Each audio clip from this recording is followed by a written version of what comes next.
name is Henrik Larsson. I'm the director of Pierre, the last film here. I'm Emma Steiger. I'm the writer, director, producer of Wait to Tell Mother. I'm Amy Haeussler. I'm producer, writer, and actress in Sorry for Your Loss. I'm Courtney Karwal. I'm director, producer of Sorry for Your Loss. Tell us where, and I'm going to start with Pierre West. Talk us through the process of the 17 years. Well, it all started with basically an idea about mental health struggles and hope through darkness. That was basically the original idea. And then we started shooting, and for different reasons we stopped shooting for a long time. But the main character of Pierre West stayed with us throughout all these years. I mean, we texted each other in his words, and so we sort of never let go. And then a few years ago, when I moved into a new house, I found the hard drive with the original material in one of my boxes. And I felt more responsible as a storyteller nowadays than way back. So it felt more appropriate to tell this story about hope through darkness now, and that's how it all went down. We restarted it and realized, we got a great opportunity to really shoot some new scenes to end on a positive note. So what is the gap between the footage that we're looking at? Oh, it's really shot in 2007, and then some scenes are as late as 2024. Nice. So yeah, it's a real. We got in some questions about and some accolades about both the set design and and the age makeup, which is sort of hilarious. That's awesome. Yeah. How did Wait to Tell Mother come about? Yeah, my dad passed away 5 years ago from cancer, and a year after he passed, I found myself pregnant and had to have an abortion. And the night that I took the first abortion pill was the first night he came to me in a dream. And I live in a state of nostalgia in general, and I spent a lot of time thinking about my dad, and I spent a lot of time thinking about how I was raised with, like, as a girl with a girl dad. And so all of those moments, those formative moments of me as a young woman with my dad, and how he was my confidant during those moments of losing my virginity, asking him what an erection was, because musical theater doesn't educate you. But all of those, well, a little bit, forcibly.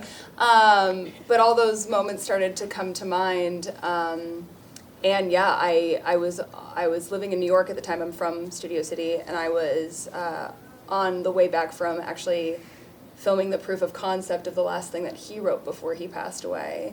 And I just started thinking about all these memories of him, and I had just gone through the abortion, and I just wrote this out in this nonlinear piece based on, like, my memories of him, and we shot it to how it was written.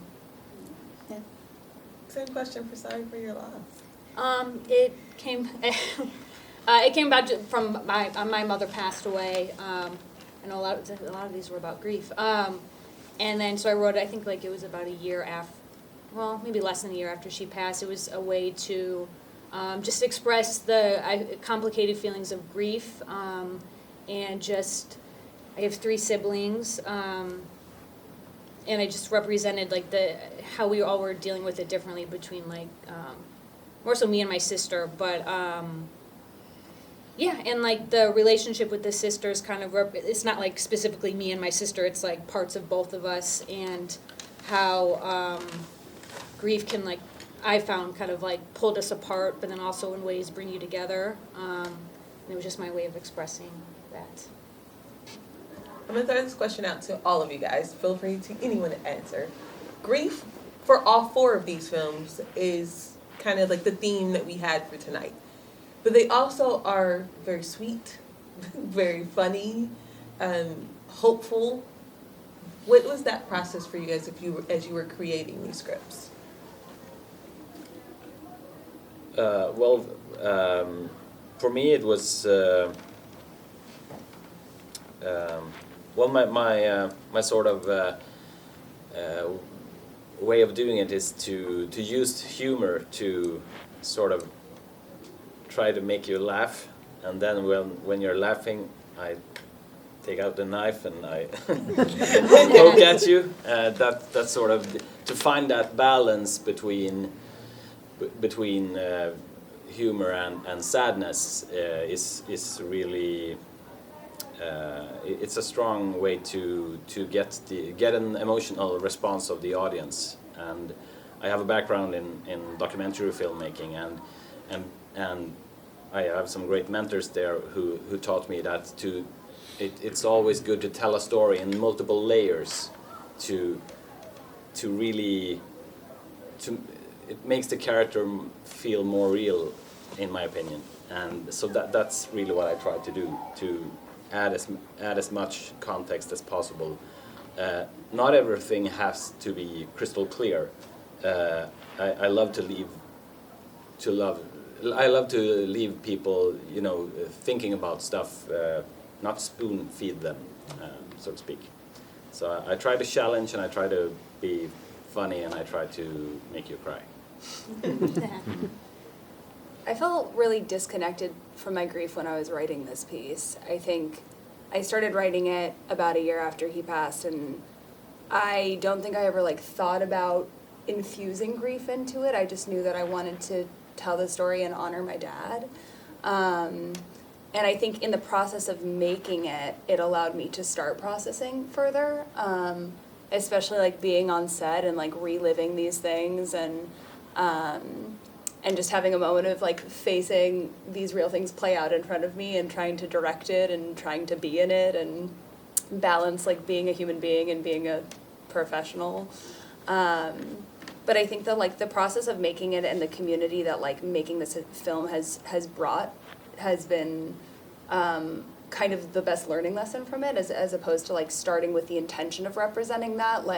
I wanted to represent an on-screen relationship, an off-screen relationship that I don't see a lot in mainstream media. I wanted to represent something about the female experience that I don't see a lot in mainstream media.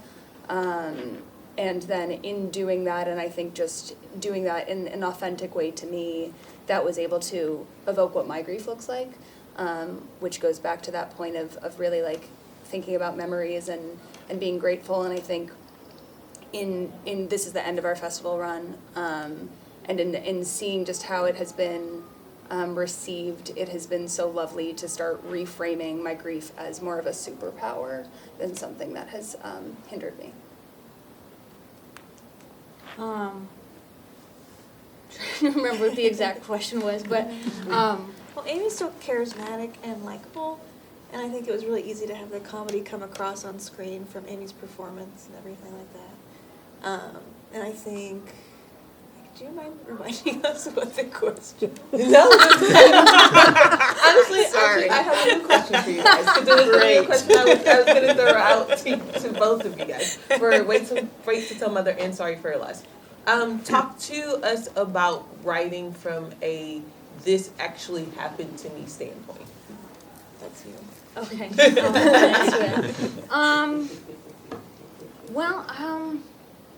Also, I remember something you were saying. I also just want to say you were saying that the noise, recognizing the levity in all the films is I love that, because it's we both come from a comedy background, and I know what's important to me, and this also ties into the writing is, even when you're going through dark things, there's always moments of humor. It's that's just how life is, and so I think it's very important to me to find the humor in those situations, because it helps you deal with it better, I think, and also it's a window into maybe those who have, it's harder, people watching, if it's hard if it's so serious that it like becomes scary, it's harder for people to connect, I think. But when you have humor, it's like a window inside to these like harder experiences. And so, yeah, I guess from writing from a perspective of like, you know, it's like a fictional short film, but it's like the emotions and all that is like very much based in my experience. And I guess, well, I don't know, partially it's like easier to write from something that you know, because then you know it's real. Yeah, I don't know how else to answer that, but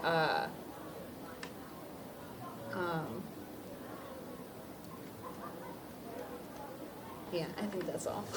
I don't know how else to answer that. It was brilliant. Loved every moment. I have a question. No notes. No notes, none at all. I have a question for our producer. When you got this script, what did you attach to, and what did you go, yes, we got to make this? I really loved the scene with all the girls, and I loved Amy's reaction of, just reading through it, I could really see Amy in the performance of it and visualize. It was very easy to visualize kind of how it was going to look and play out. And yeah, I know Amy really well. Well, I mean, yeah. Okay. But yeah, it's, I don't know, it just was such a joy to come on board, and it was really, it was a joy to read too, because I was with Amy also during the time, and yeah. So it was just like, it was fun to, okay, I'm done. Thanks. No, and we worked on the script too beforehand. Yeah. And I felt like she really understood like the humor in it as well as the seriousness. So yeah. I know we have a lot of filmmakers in the room, and the question on everyone's mind is always, how'd you get it done? Where'd you get the money? What was production like for you guys? Tossing it out to everybody. Yours was, in fact, we'll start with you. Yours was a story. Yeah, well, as I said, I have a background in documentary filmmaking, so basically we kept it real simple. I did some local television like 20 years ago, and that's where I met Thomas, and I instantly saw that he had some great acting skills in his way of being like subliminal in his way to portray a character, and that sort of started it all off, and then we just did it. I mean, we actually got some money at the beginning, but we had a producer who ran with that money. Oh no! So that it was sort of a bad start, and then we just said, oh, let's just do it anyways. But since I work as a DP in my normal day job, all the technical equipment was sort of always there. So we just needed to have the time to shoot, basically, and edit and so on. And it felt important because, as I said, the subject of mental health struggles. When we started the project, I had one relationship to that theme, and now in my 40s, life happened, and people sadly took that route you don't want to happen. So during the production, which was long, the theme got increasingly more important. So it's definitely a passion project that's really it's a real struggle for a lot of people out there.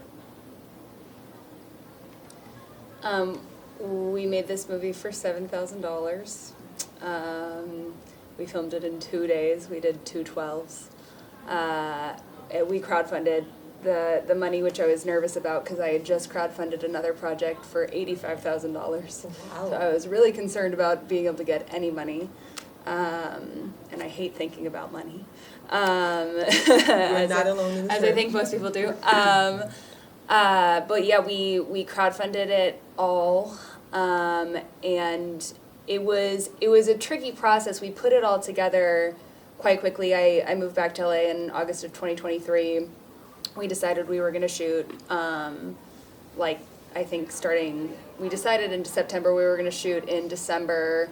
3 weeks before production, I had to fire my co-producer. I had to onboard a bunch of new people, but it ended up being the best case scenario because we had this amazing crew who I think all just understood and wanted to support the project and the heart of it. And so we had a really, really tiny team, and my DP owned his equipment, so that was really, really helpful. And we had, the 2-day shoot. It was really quick. We shot in my apartment. We shot in my mother's house. We stole footage on the LA River. Don't report me. But yeah, we tried to do it as scrappy as possible with the best product that we could produce doing that. And it was an incredible learning lesson and incredibly hard to do it within that container.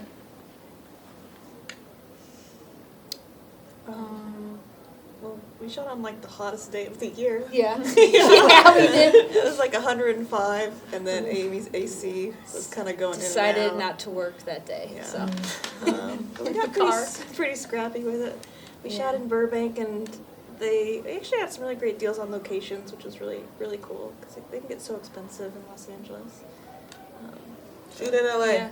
Yeah, I know Courtney's done a couple of short films. This was the first short film I've ever worked on, and I definitely learned so much from you and just from, God, knowing how much stuff costs. It's, yeah. And we had originally I tried to save enough to be able to do it, but it's no, that stuff, we had a crowdfunded for post-production. But yeah, still very low budget. But yeah, we did the two-day thing as well, and yeah. We got a lot of donations too, and asked a lot of favors, which was Yeah. really nice. Actually segues fabulously into my next question for you. If you were to go back to yourself day one, what would you tell yourself?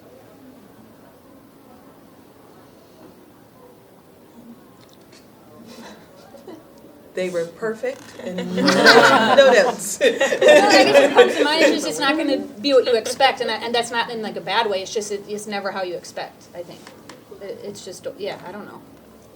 No, I mean that's a fair thing of having that moment of interjecting for a moment.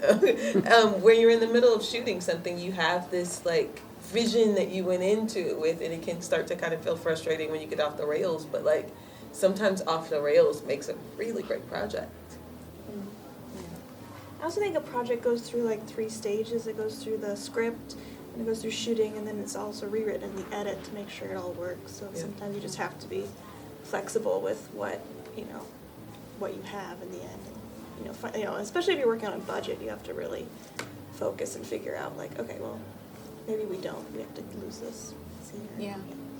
Well, yeah, because we had a kind of more of a scene in the beginning that, in the edit, Courtney really did an amazing job kind of fixing it because it wasn't really working. And so, just as a writer actress, watching the director work with the edit to adjust it to make it work was really cool to see that how it changes throughout, and the script even changes in the edit sometimes. It's also a good editor, someone Yeah. who can take your script and make it better. Yeah. I think I'm thinking a lot about trusting myself and trusting my team, and that was there, but I think I wish that I had taken and allowed myself more time. I think I was so concerned on as a producer and as a director about making sure my team felt taken care of that I didn't give myself a moment to live in the process as much as I should have. And acting in this piece that is very, very real for me. I never really gave myself a moment to take a breath and to breathe, and that was the one thing that I wish I could have had another person there or myself in the past there to be able to just remind me to take a breath and if things come up to be able to take a moment and honor that and move forward, and tell my logistical brain to get out of there, so I could be fully present. Yeah, I mean, I would, of course, change a lot of stuff, and at the same time not, because I'm really happy about how the project went about and how it all came together, and the fact that when I found that hard drive in 2021, I mean, that's 4 years ago now, and started editing the old material. I reached out to Thomas, who I then hadn't talked to since '07, which by chance he told me afterwards that he was at that moment really struggling. So the fact that I reached out at that particular moment has had a huge impact. So I mean, speaking of layers, there are so many layers even off camera that this project has it's brought a lot of hope and happiness for a lot of people that are involved in the project, but I'm so amazed about how many people who have reached out throughout this year that it's been on the festival run. I mean, from all over the world, this message of hope really seemed to grab people. So I'm of course there's stuff I don't love about it. And now I have seen the effect of like writing my personal story and the heart that's conveyed there and how that resonates with people. So so we're in pre-production for my feature film right now that we're hoping to shoot in the spring in New York. Sorry. And that is very much, it's not this story, but it is rooted similarly in grief, but is kind of a rom-com dram based in that is inspired very much of meeting the right person at the wrong time after you've lost somebody. I mean, yes, of course. Honestly, that's just my response, yes. We're creatives, I think. Just always want to have new projects, and obviously the goal would be to, have stuff made and then get paid for it. Not there yet. You said you had a second question? Yes, yeah. So here, Wes, you said that you've been international. I'm interested to know, especially since you touch pretty heavily in your storytelling. Can you hear me? Yeah. Okay. With mental health, Yeah. how is that pretty uniformly received across all of the cultures you've been able to play to? In my opinion, it seems like that, and I'm a bit surprised about that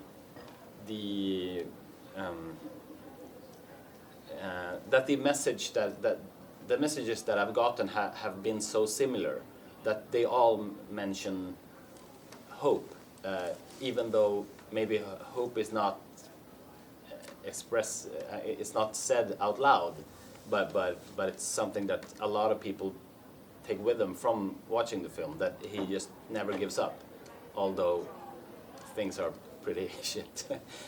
I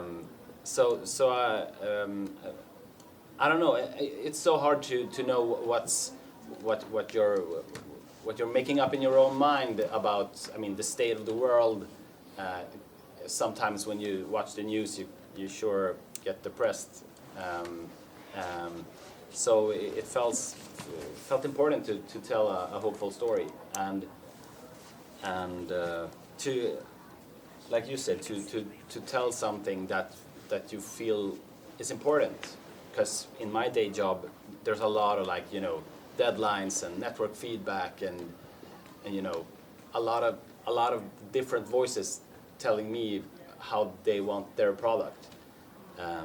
And in this case, it was such a creative wonder to just tell a story about hope that is the way that I would like it to be.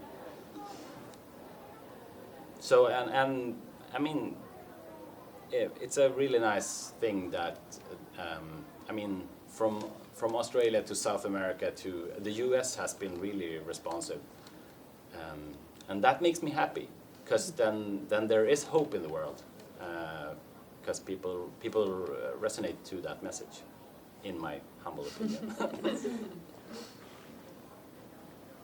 Other questions? Yeah, I'll take the one in the back and then I'll come up here. when so many of the stories were rooted in personal experiences, when writing your screenplays, how do you kill your darling, so to speak? What's your discerning thought in what's too personal when you want to keep, when the script's getting too long? How do you navigate what is still relevant to the story at hand versus the personal experience that's inspiring it? Good question. That's a really good question.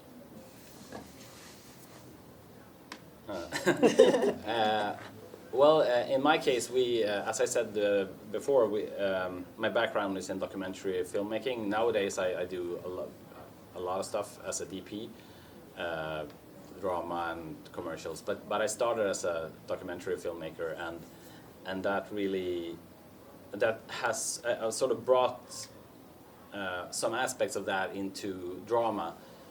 For instance, really like knowing that sometimes you can only catch certain moments one time. So you really have to be on your feet to really catch it the best way possible, because that moment might never come back, which of course is really important when it's documentary. And in this project, we really, I mean, you saw the film, it does have a documentary feel. So we shot a lot of stuff that's not in the film. And I'm sure I could cut out a few bits and pieces that actually are darlings.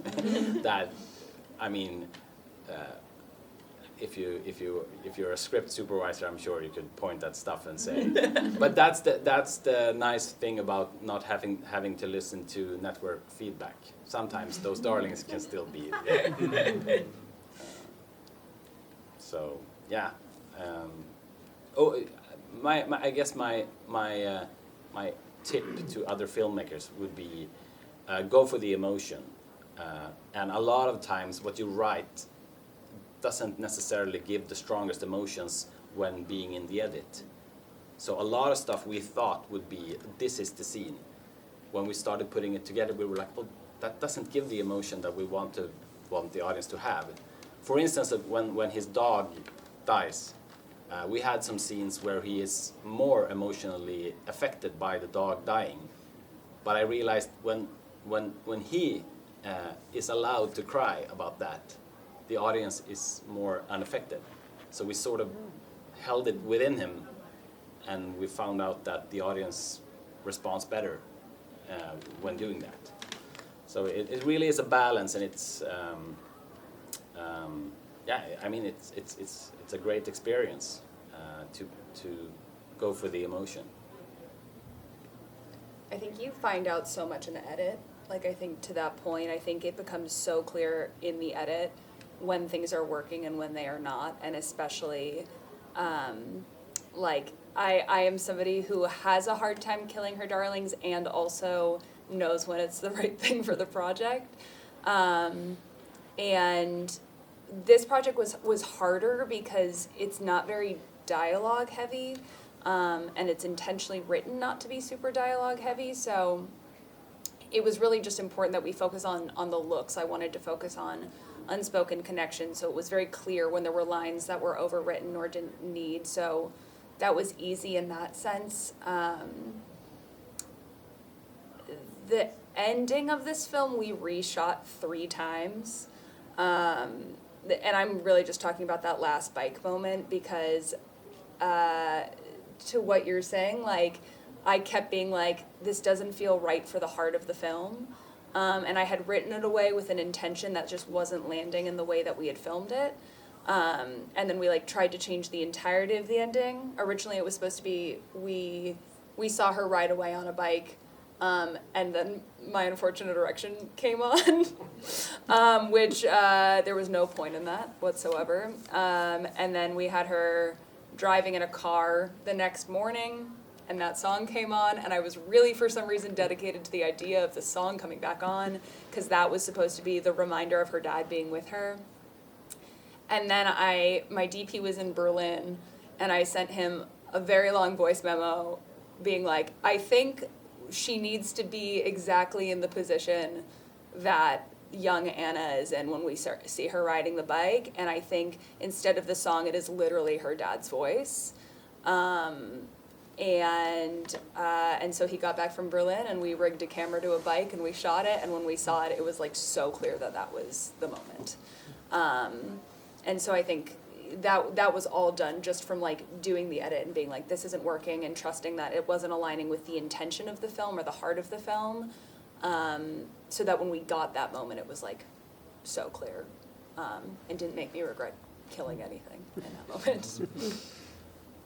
Yeah, I think just ditto to that, because that's something we found in the edit too, of like, it's better to less is more, and even just coming from comedy, both of us, is, leave them wanting more, not less, is It's something. such like a collaborative process too, so it's nice to like, for those who you hire, like trust them to do their job, and if it's not working, yeah. But for the script, I don't know, it's just Yeah. like, pass it over, which is very nice.